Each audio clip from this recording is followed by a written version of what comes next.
எல்லாருக்கும் வணக்கம்.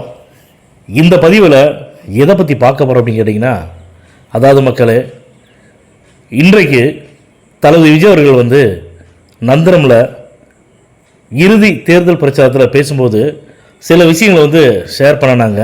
என்னென்னா, கரூரில் 41 பேரை திமுகவை சார்ந்த 10 ரூபா பாலாஜி கொலை பண்ணதுக்கு அப்புறமா உடனே இம்மிடியட்டாக என்ன பண்ணிட்டாங்கன்னா, இதுக்கு விஜய் தான் காரணம், விஜயால் தான் 41 பேர் செத்து போயிட்டாங்க அப்படின்னு சட்டசபையில் தமிழ்நாட்டோட முன்னாள் முதலமைச்சர் திமுகவோட தலைவர் திரு ஸ்டாலின் அவர்கள் பேசுகிறாங்க. என்ன பேசுகிறாங்க தெரியுங்களா? காரணம் பாருங்க. ஒரு நொட்டை சாக்குன்னு சொல்லுவாங்களே, அந்த நொட்டை சாக்கு என்னன்னா, விஜய் குறித்த நேரத்தில் அங்கே சேரல, அதனால தான் இந்த 41 பேர் செத்து போயிட்டாங்க அப்படின்னு சட்டசபையில் ஒரு முன்னாள் முதலமைச்சர் பேசுகிறாங்க. நல்லா கேட்டுங்க மக்களே. விஜய் அவர்கள் ரஜினிகாந்த் ஐயா மாதிரி. எந்த விஷயத்தில் கேட்டிங்கன்னா, ரஜினிகாந்த் ஐயா எப்படி ஒரு படம் ஷூட்டிங் போனோம்னா கால் சீட் இத்தனை மணிக்கு நீங்கள் வாங்க அப்படின்னு சொன்னால் அத்தனை மணிக்கு முன்னாடியே வித்து மேக்கப்போட ரெடியாக இருப்பாராம்.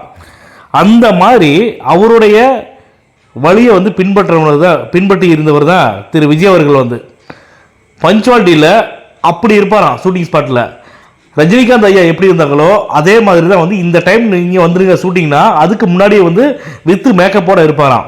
அதே மாதிரி தான் அஜித் அவர்களும். இவங்க எல்லாமே பஞ்சுவாலிட்டியை பக்காவாக ஃபாலோ பண்ணக்கூடிய ஆள் தான். அதனால தான் இந்த உயரத்தில் இந்த உச்சத்தில் இருக்காங்க. அப்படி இருக்க சொல்ல காவல்துறையிட்ட அனுமதி வாங்கின நேரத்தில் விஜய் அவர்கள் அந்த ஸ்பாட்டுக்கு வந்துட்டாங்க, கரூருக்கு. அப்போ எப்படி குறித்த நேரத்தில் வரலன்னு சொல்லிட்டு திமுக தலைவர் ஸ்டாலின் அவர்கள் சட்டசபையில் பேசலாம்? யோசிச்சு பாருங்க. அப்போ பண்ணுறவன், அதாவது தப்பு பண்ணது ஒருத்தன், தண்டனை அனுபவிக்கிறது ஒருத்தன். யோசிச்சு பாருங்க.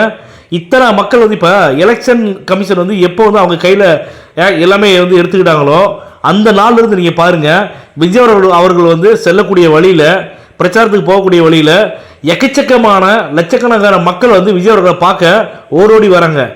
எந்த இடத்துலையாவது ஏதாவது உயிர் ஒன்று போயிடுச்சுன்னு சொல்லி நம்மளாம் கேள்விப்பட்டோமா?